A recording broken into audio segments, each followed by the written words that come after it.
on December 12th at the National Press Club in Washington, D.C., they will present the Walter Cronkite Awards for Excellence in Political Journalism.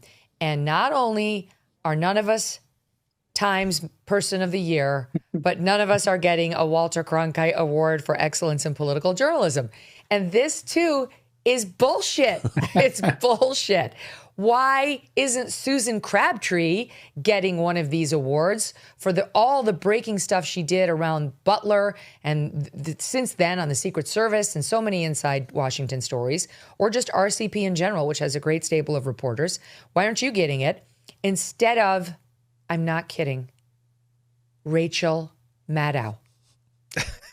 Rachel Maddow. For what category? The biggest She works like one day a week. Conspiracy theorist on camera. But truly, like, you can, like, there's no bigger conspiracy theorist than Rachel Maddow. I mean, that's all she's peddled in for the past 10 years. And she never owned it. She was on one of the late night shows just last week. Like, I think that Russia coverage I did has been proven pretty true right now, since they're literally taking Kremlin talking points to strike the Ukraine deal.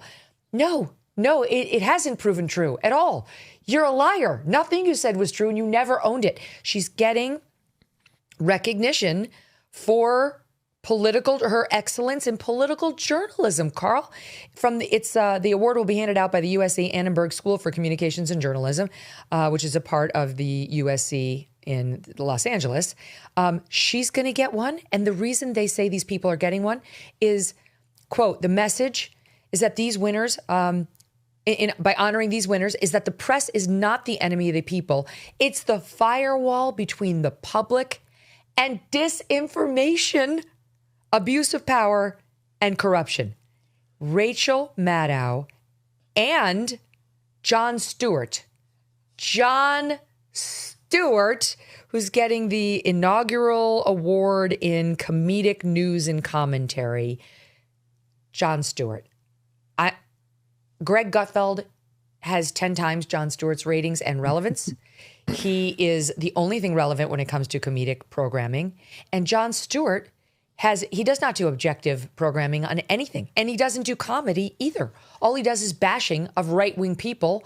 I'll give you one example. Here he is.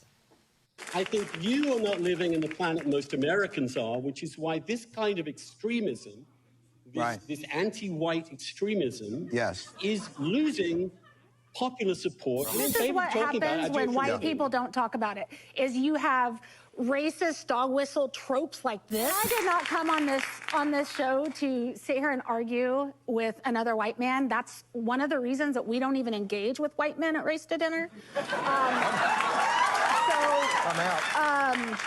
Because quite honestly, if white men were going to do something about racism, you had 400 years. You could have done it. I could finger snap. Stuart's laughing. Snap right now. Let's remove it then from the calling me a racist, John. You've been doing a pretty good job with it yourself there. So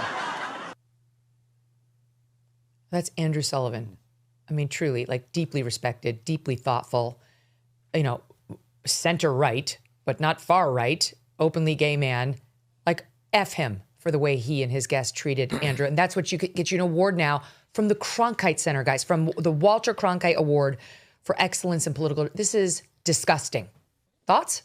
I have one. I didn't know her name, but the woman said, if white men want to do anything about racism, she's the lady, Carl, who you can pay $5,000 to show up at your next Real Clear Politics holiday party and call you all racist. Yeah, that's what she does. I think she we'll take a pass on that. But I would, if she crashes the party, I'll tell her that that this country had a civil war and that white men from every northern state marched into battle singing the John Brown hymn, and 300,000 of them died fighting in Mr. Lincoln's army to free the slaves, and that strikes me as maybe a little more of a sacrifice than going on Jon Stewart's show and pretending to care.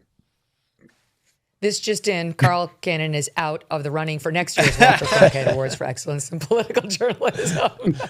That kind of commentary is not what gets you over the line, my friend. Sorry. But to me, it's just disgusting. They're bastardizing the name of Walter Cronkite. They've been doing it for a long time. But there was a time when those Cronkite Awards meant something.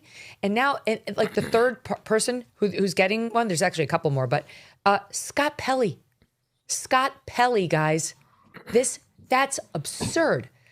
Scott Pelley's most memorable moment over the past couple of years has been his attempted cross-examination of the Moms for Liberty founders, where he tried to tell them that they're not peddling smut to children in the K-8 schools in the form of books that the kids are required to read and that the parents can't opt out of. You know how wrong he was? The U.S. Supreme Court just so found that it's happening and threw out the program that wouldn't allow Maryland parents to pull their children out of those classes. That's how wrong he was. The U.S. Supreme Court said so, but he gets awarded this, the Walter Cronkite Award for Excellence in Political Journalism, Tom.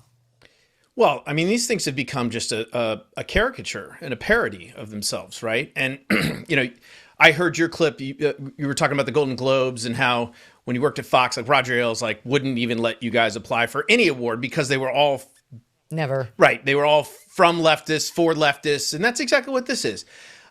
There was a prize earlier this year. The Dow Prize this was the second year of the Dow Prize, which is basically awards not just conservative journalism, but sort of middle of the road, what used to be sort of objective journalism and also local journalism that was done in across the country. And you mentioned Susan Crabtree. She won it not this past year, but the year before that, the inaugural Dow Prize for her work on the Secret Service.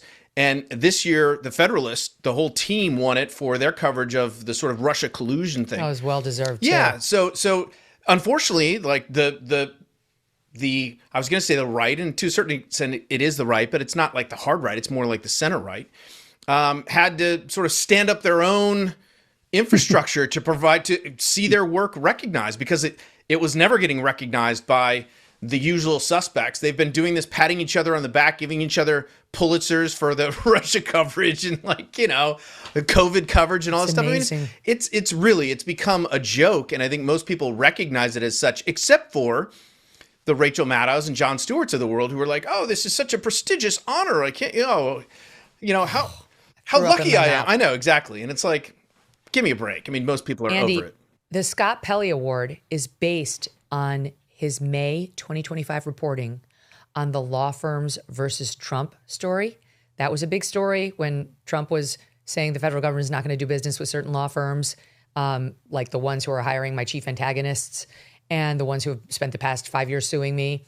And so no question, fair game to cover that story. But how would you do it if you had, say, Mark Elias as your star witness on 60 Minutes and you're Scott Pelley? Well, Mark Elias, okay, the guy who was the chief architect, one of them, of the Democrats' Russian collusion hoax, who was out there on behalf of Hillary Clinton campaign pushing the lies about Trump and Alpha Bank and the servers in the basement, all of which were lies, and they knew they were lies, and they were using them to bring down Trump.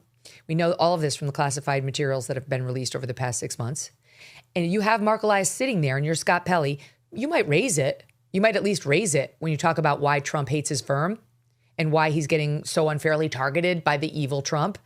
That didn't happen. Here's a little from that segment for which Scott Pelley's now being honored.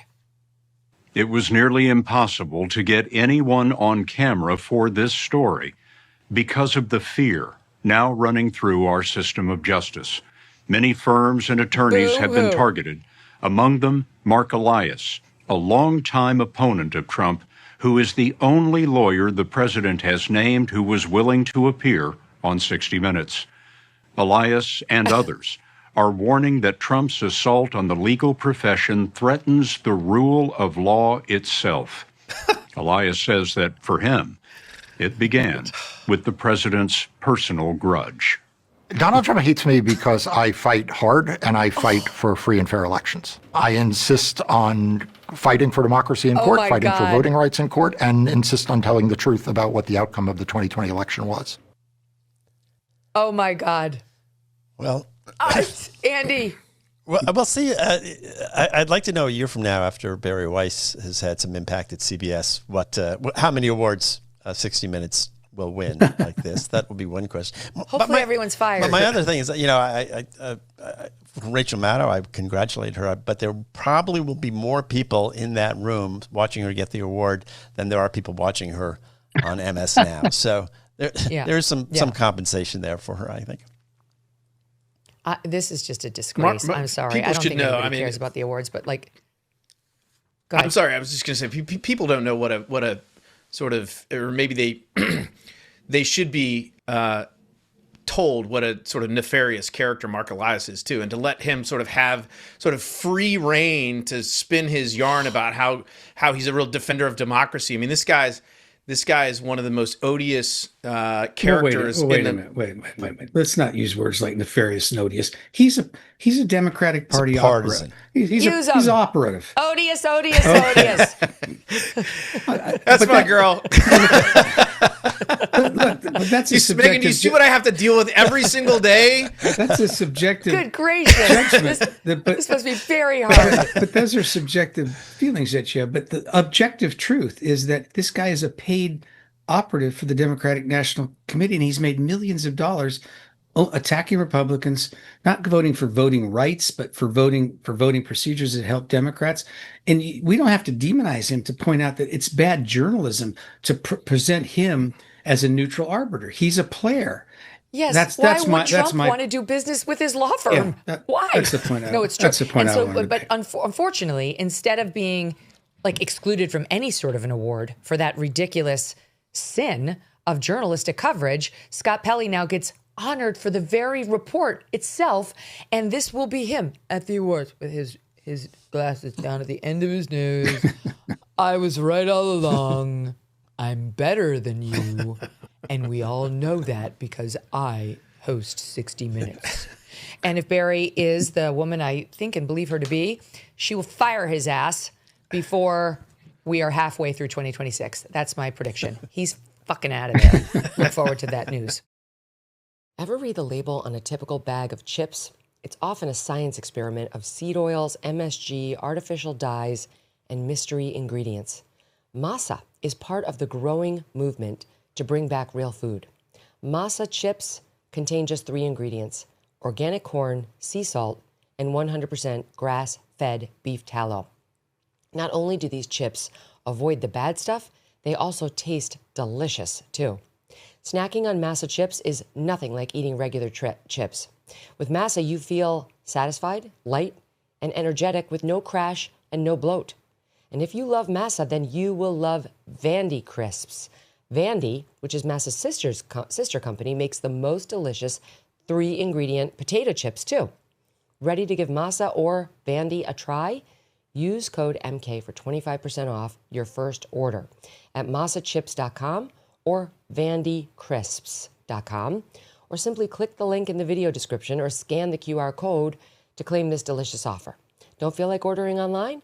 Masa and Vandy are now available nationwide at your local Sprouts supermarket. Stop by and pick a couple of bags up before they're all gone.